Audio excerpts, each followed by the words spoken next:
Peter, bagaimana dengan aktivitas anak-anak di rumah baca di lereng Merapi? Kita tanya kembali bersama dengan tamu kita sore ini, Pak Kisno. Ya. Selain membaca, anak-anak apa lagi kegiatan yang dilakukan di rumah baca lereng Merapi? Kegiatannya selain membaca, yuk selama ini nonton film. Nonton film ya? Iya. Ada diputarkan. Film-film apa itu? Film seperti Laskar Pelangi. Untuk sementara seperti itu. Gimana? Responnya gimana itu mereka? Anak-anak juga senang itu nonton. Senang ya? Iya. Nonton. Apa yang mereka bilang? Yang senangnya itu gimana gambarannya? Ya, per orang saya belum tanya. Pokoknya saya lihat senang sekali kalau nonton film. Kalau dihitung-hitung dalam setiap harinya ada sekitar berapa anak-anak yang rajin mampir ke rumah baca lereng Merapi? Saya rasakan itu tidak begitu banyak, tapi saya dengan tidak begitu banyak jumlah anak, tapi dengan satu anak pun dia bisa mampu gitu. Percaya ya? Percaya walaupun sedikit jumlahnya itu tidak masalah, itu akan lama-lama berkembang. Iya. Mas Iso, ini kan tadi rumah baca dikelola secara cuma-cuma, tapi kan butuh modal. Kadang-kadang pernah tekor nggak? Harus keluar uang dari kantung sendiri untuk pengelolaan sehari-hari? Selama ini saya nggak pernah bilang itu tekor atau enggak. Bukan tekor ya? Tapi saya cuma senang aja. Tapi tetap mengeluarkan sempat mengeluarkan uang dari kantung sendiri? Kalau mengeluarkan uang dari kantong sendiri itu cuma waktu pembangunan tempatnya itu saja.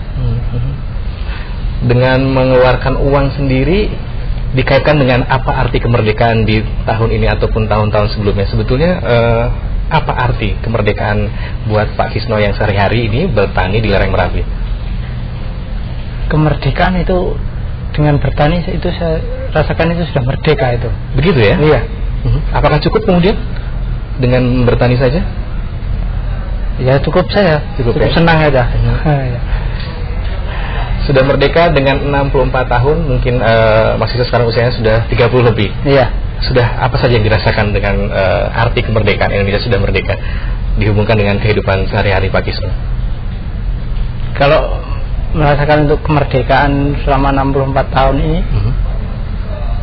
saya tidak begitu merespon dengan kemerdekaan, tapi saya merasakan di mana saya sebagai seorang petani itu sudah agak merdeka gitu aja. Sudah merdeka ya, cukup kayak gitu. Dengan kegiatan sehari-hari bertani, dengan juga membuat rumah baca, apakah Pak Kisno ini puas nih sekarang dengan kegiatan sekarang ini? Atau justru kayaknya masih ada rencana lain yang ingin dibuat ke depannya? Untuk buat ke depannya, dengan rumah baca ini, saya akan, bukan saya, tapi semua tim dari RBKM itu akan melatih untuk mencerdaskan anak-anak itu lewat membaca dan menulis di sekitar alam Merapi itu. Jadi kegiatan selanjutnya yang direncanakan adalah menulis, tidak hanya membaca. Iya. Kenapa nih? Kenapa Pak Kisno? Mereka harus dibiasakan untuk menulis. Kalau menurut versinya Pak Kisno ini kenapa? Karena dengan menulis ia akan lebih berkembang, lebih cerdas dengan mengingat dengan pengalaman-pengalaman yang sudah mereka lakukan. Dengan menulis ia akan lebih mengenangnya lebih gitu.